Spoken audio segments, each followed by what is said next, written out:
Eventually, both Index and Toma would return home. Thankfully, Miss Kome never said anything to the governing board about what had happened. None of the authorities were contacted. Toma wasn't sure why she didn't say anything. Perhaps she just forgot. Or maybe it was just easier for her not to get involved. In either case, he was grateful.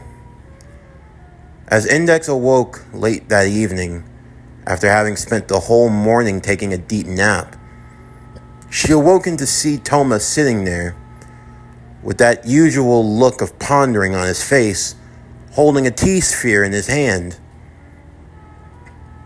You know, he used to have over 100 of those things. Really? He only gave me 5. Well, he said he only had 7 left. Probably. He was in so many battles. So many times they probably got destroyed. I could never figure out how they work. They're probably just gadgets and gizmos to you. Perhaps. But I always thought it was wonderful, you know. He always accepted me, even though he was more of a man of science and I was just someone who believed in magic. You know, you're a lot like him. Me? Toma said. Nah, I don't think so. Your friend was an actual hero, Toma said. He was amazing. I don't know much about him, but from what I've been able to gather from these T-spheres, they're truly remarkable pieces of technology. I can't even begin to understand how they work or how they function. He was truly something else. For me, I'm just ordinary. Just a guy with rotten luck. I'm nothing like him. Don't say that, Index said as she took his hand. You took in someone like me, all because a stranger asked you to. You've risked your life time and time again, and you never asked for so much as a thank you. I think that's what really matters. You are a hero, Toma. You're my hero. Come on, don't get too soft on me now. Besides, if I'm such a hero, then why do you feel the need to have to bite on me all the time? It's the only way I can truly express my feelings for you. And don't act like you don't deserve it, or that you don't like it. Well, I don't like it. What was that? Hey, you want to go to a bathhouse? A bathhouse? Sure. Miss Kome told me everything about it. I heard that when you go to a bathhouse and after you use it, you pose yourself like this, then you take something called coffee milk and you drink it all the way up. And you go, ah. So, is coffee milk something like a frappuccino or a latte? It's nothing that fancy, but I'm pretty sure you'd like it, Toma said. In the bathhouse, it's not like anything that you would have back in England. They're a lot more bigger and spacious, not like the small and narrow tubs that you guys use. That's funny. I don't actually remember anything about the baths in England. Huh? Well, I can't really say I have much of a memory. I have been in Japan for over a year, but besides that, I can't really remember much else about myself. What happened? You lost your memory or something? Well, it's not that simple, really. I mean, I know that I've been here for over a year or so. I know my name, know how to read and write, and of course I have the 103,000 grimoires. But other than that, I can't really remember much else before it. For Toma, he thought this was a bit strange. Perhaps she was suffering from some sort of amnesia. Before he could get an answer on her, however, due to a misunderstanding, Toma found himself suffering from Index's trademark biting, and she ran off into the crowd in protest. Perhaps she was just being stubborn or hungry again, he wasn't sure. But as he ran under an impasse to try to reach her, when he came out on the other side, everyone was gone. They were in the middle of the downtown center of Academy City, It was just bustling with people, and now it was like a ghost town. Index? Where'd everyone go? Toma closed his eyes as he focused. Suddenly, the T-spheres would appear by his side. T-spheres, I need you to tell me something. Are we alone right now? The T-spheres would begin to scan and comb over the area. After they did, they confirmed something else. It appears that we are in a different plane of existence, Master. Plane of existence? Can you explain that to me in more simpler terms? It means we have entered another dimensional rift in space. While this may look similar to the world that you know, this is somewhere entirely different. Those always were a nuisance, a female voice said, approaching him from the other side of the street. A woman, dressed in a pair of jeans, one leg long, the other one cut off just above the knee, wearing a pair of boots and a tube top, and carrying a sword on her back, her long dark hair tied into a ponytail. I already know who you are, Toma Kamijo. If you know who I am, then what do you want?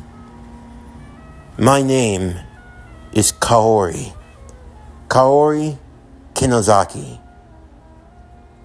And I will ask, will you hand over Index to me? I would prefer not to tell you my magic name and take your life. So you're a sorcerer then, just like him. What makes you think I'm just going to hand over Index? Do not be fooled, Toma. You might have inherited Michael's power, but you don't know how to use it, not like him. He would have never fallen into my ruin trap. Your ruin trap? Look around you. I have placed magical seals, sealing us off from the rest of the world. It's our own pocket dimension, you might say. I wanted to have a chance to talk to you one-on-one, perhaps thinking you could be more reasonable. Sure, reasonable. But it sounds like you're asking for an ultimatum, and I can already tell you now you're wasting your time. Because I don't plan on giving up Index. Not to you or not to anyone. I also know about your tricky right hand of yours. It somehow manages to dispel magic, but it only works when you're touching something. You think that if you get close to me, you'll be able to stop my attack. But I promise you, you won't get that far. Toma would immediately race towards her, viewing her as a threat. But with a tap of her blade, suddenly, gusts of wind started slashing at him from every side, his right arm being cut up. That is called the 7 flashes. Please, I will ask you again as many times as it takes. Will you hand over Index? Or will you force me to make you suffer? I already told you. It's not going to happen. Toma called for the T-spheres as they floated around him. He needed to come up with a plan. Whatever she was doing. If he couldn't attack on the ground, he would go above. All right, spheres, lift me up. Immediately, they surrounded Toma. Using their anti-gravity ability, Toma would begin to fly into the air. He should have thought this through, though, since once he was off the ground, he could feel why humans weren't supposed to fly. He had zero poise or aerodynamics, no way of knowing how to twist or contort his body fully, but he just had to go up. So that's your plan, taking to the skies. It won't allow you to escape. From the back, Toma would be struck once again by the 7 flashes. sending him careening back into the ground.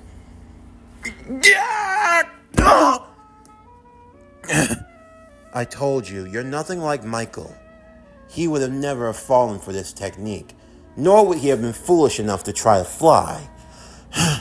How is she able to do that? The magic. It has to be coming from her sword.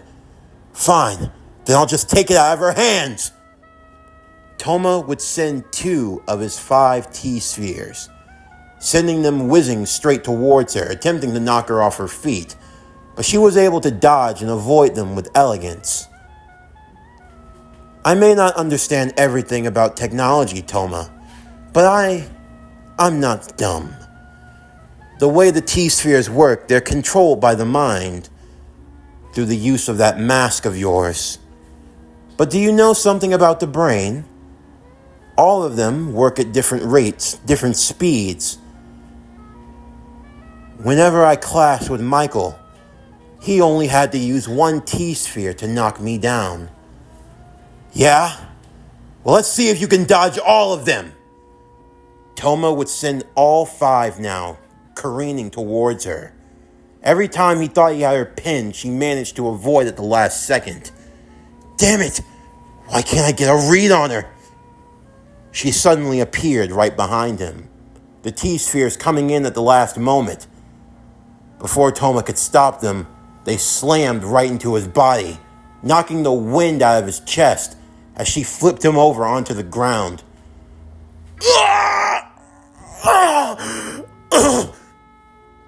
Your mind does not think fast enough. You can barely even perceive my battle speed, and this isn't even my fastest state. Michael could track me with his eyes. He could do it so effortlessly, sometimes he knew where I was without even looking.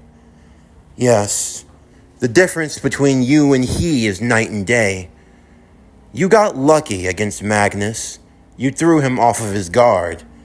He didn't suspect you to have the power that you did, and I'll admit, it would have riled me up if I had first encountered you as well. But you got lucky. That's all it was. A single moment in time where fate was on your side. But now, it is on mine. You cannot win, and you cannot hope to beat me. So I will ask you again. Please do not make me use my magic name, nor make me use my single flash. In that moment, Toma saw it. Connected to the buildings, connected all around him, there were wires. Hundreds upon hundreds of wires. No wonder why he couldn't fly all the way up. He probably got caught in them. Was this her magic? I should have known better. You had this place mapped out from the very beginning. You picked a perfect spot to fight me, to play on my inexperience. But also something else. You've been careful not to destroy any of the buildings around here. My guess is, this pocket dimension, anything that happens to the buildings here could happen to them on the other side. Am I right? You're not entirely wrong. I would like to avoid meaningless destruction. I don't understand. Why are you fighting so hard for Index? You know nothing about her. You only just met her a few days ago, and now you put your life on the line for her? It makes no sense. Do you think playing hero is going to make you feel any better? Who says I'm playing? I'll have you know, I was chosen for this.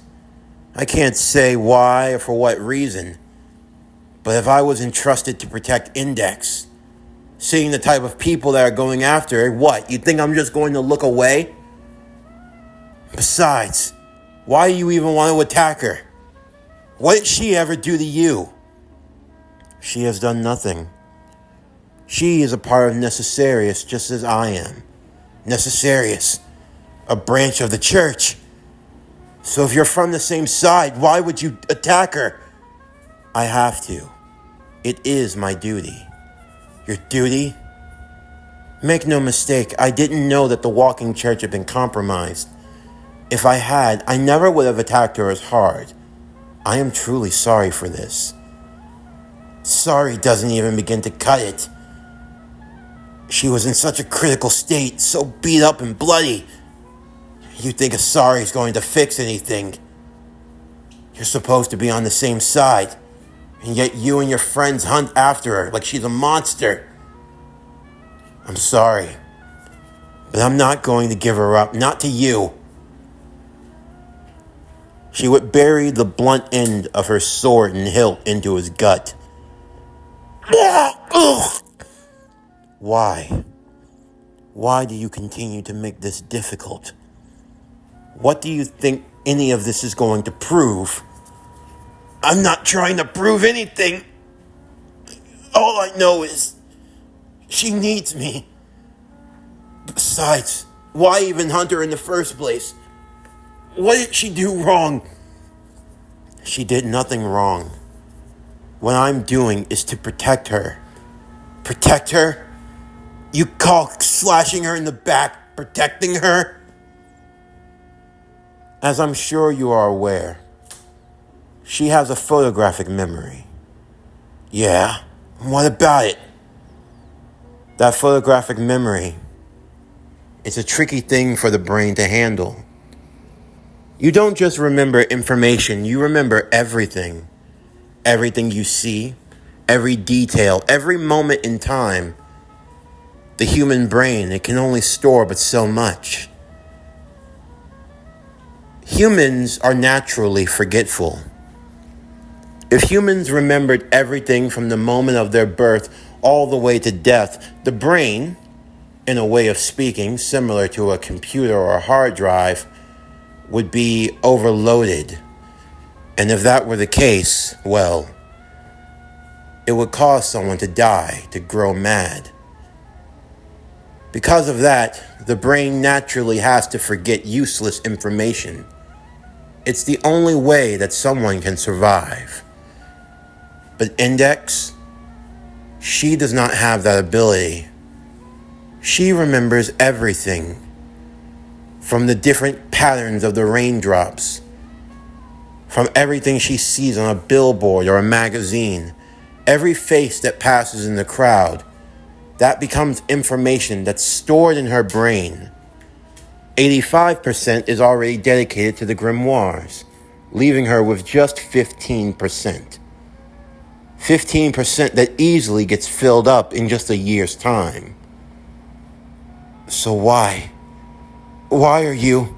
Because our duty is to erase her memories. It's the only way that it can allow her to exist, to start over. It's a yearly process.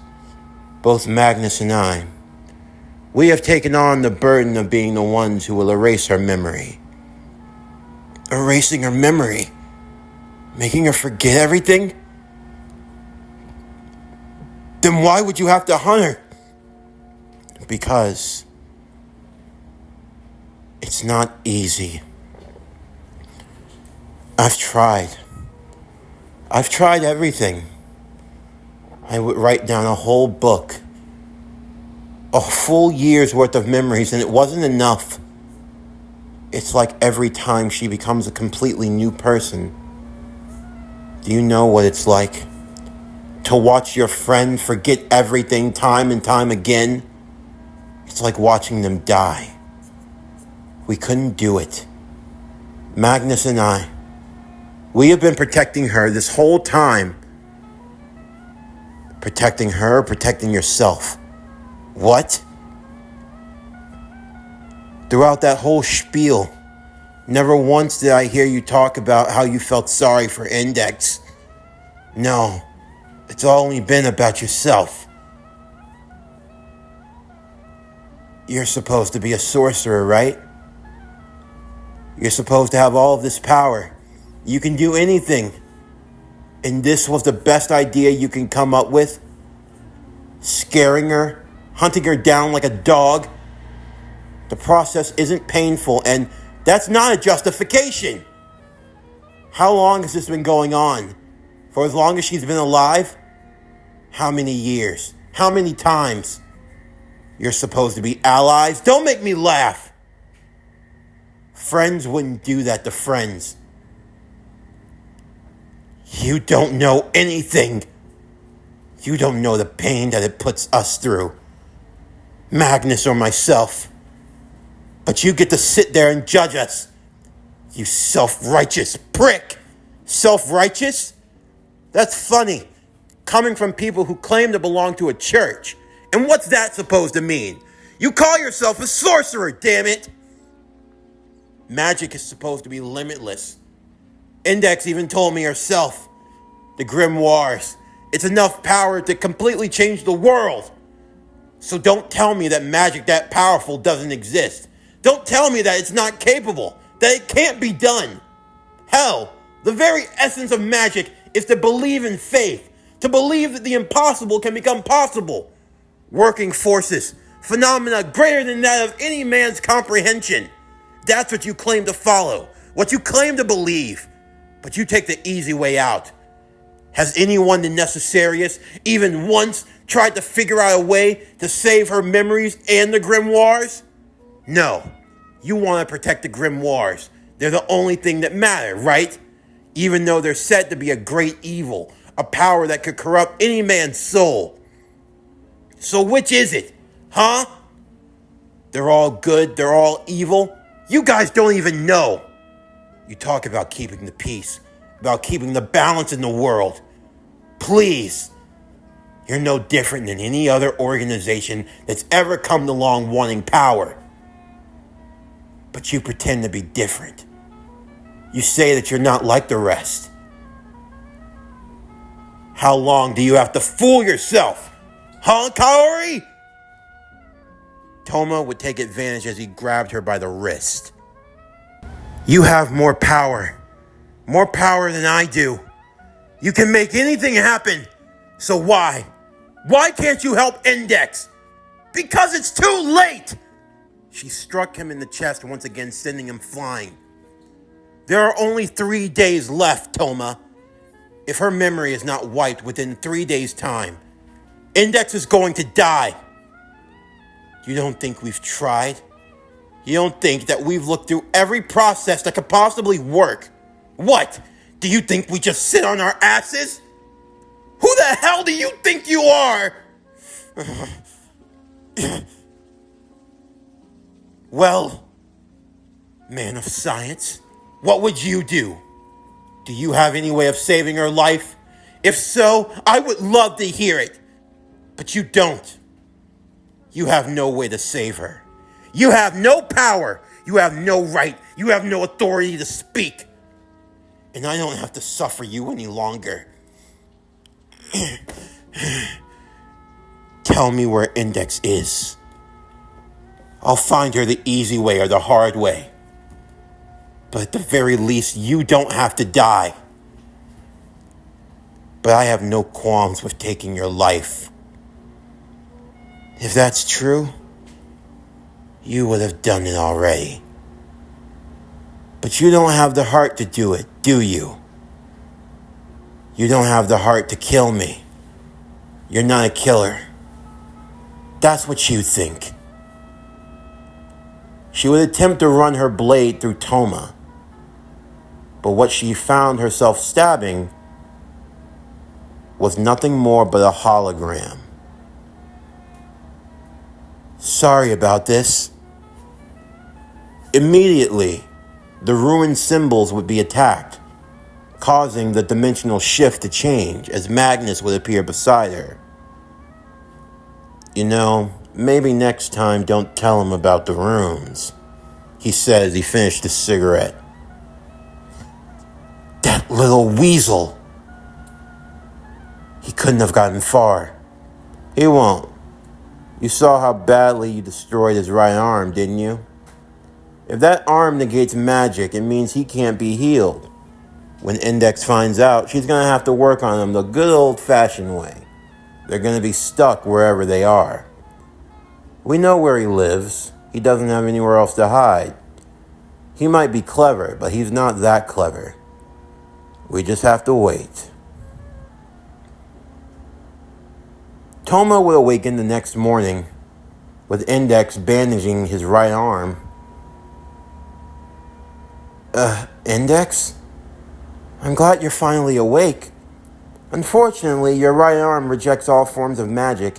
I healed every other part of your body, but this, well, I can only wrap it up.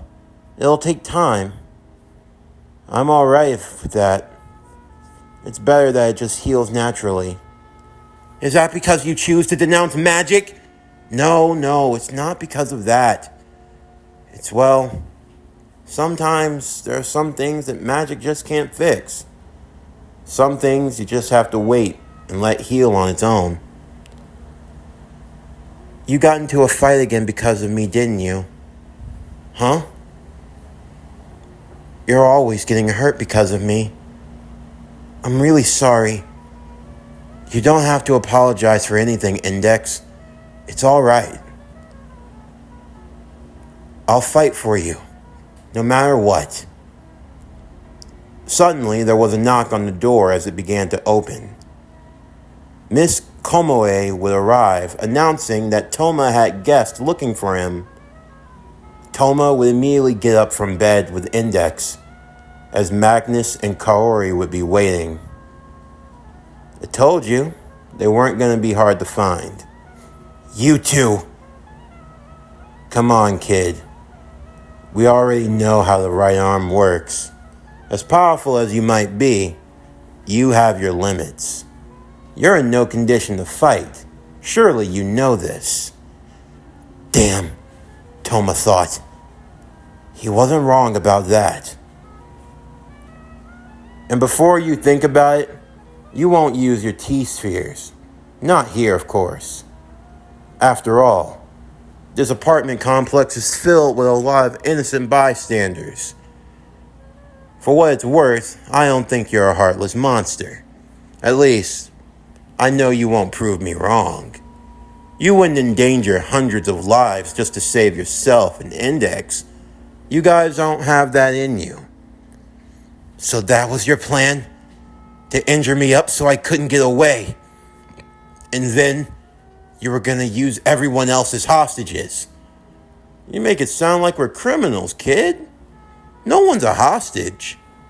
We've just put you in checkmate, an impossible place to go. You can't run from us. You don't have the strength. She could probably hide from us just fine, but she's not going to abandon you. Face it, kid. You've been caught. Wait! Index would stand in front of him. I'll go with you. I'll do whatever you want. Just leave Toma out of this. Index.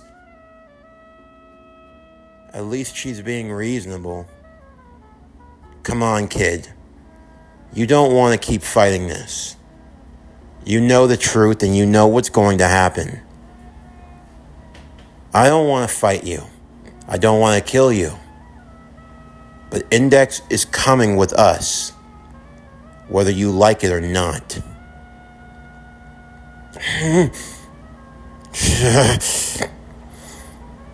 Toma said nothing. Magnus would reach for Index to take her by the shoulder. But the moment he did, his hand passed right through her. What the hell? It's a hologram. A damn hologram.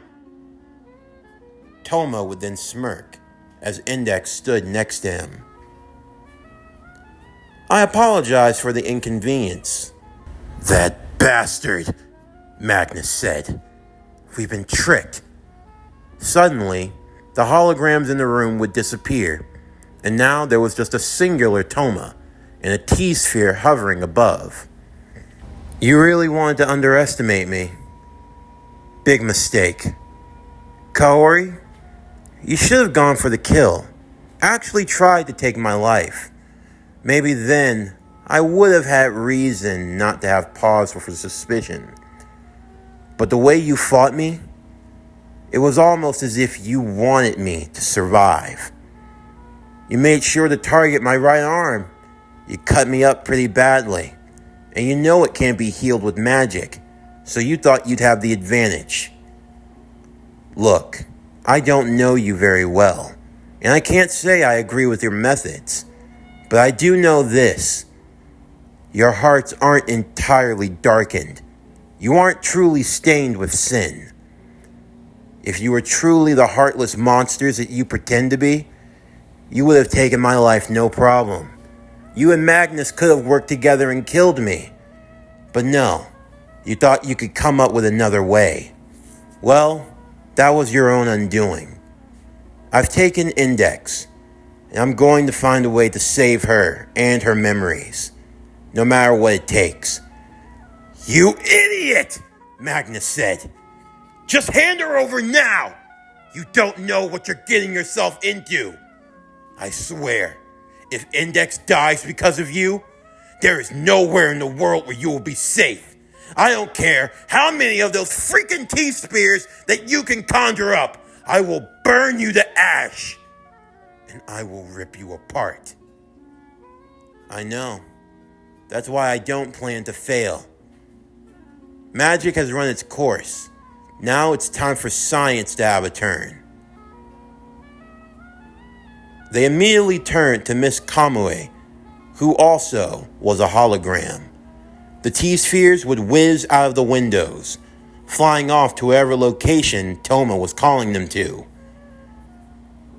Meanwhile, Toma would finish the interaction as Index looked to him. Are you sure about this? Yeah. I've got 48 hours. 48 hours to save her life. Come on. You can do this, Toma. She needs you. You can't fail.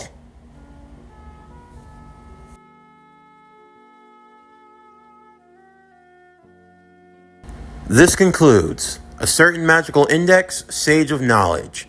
What if Toma Kamijo was Mr. Terrific? Season 1, Part 3.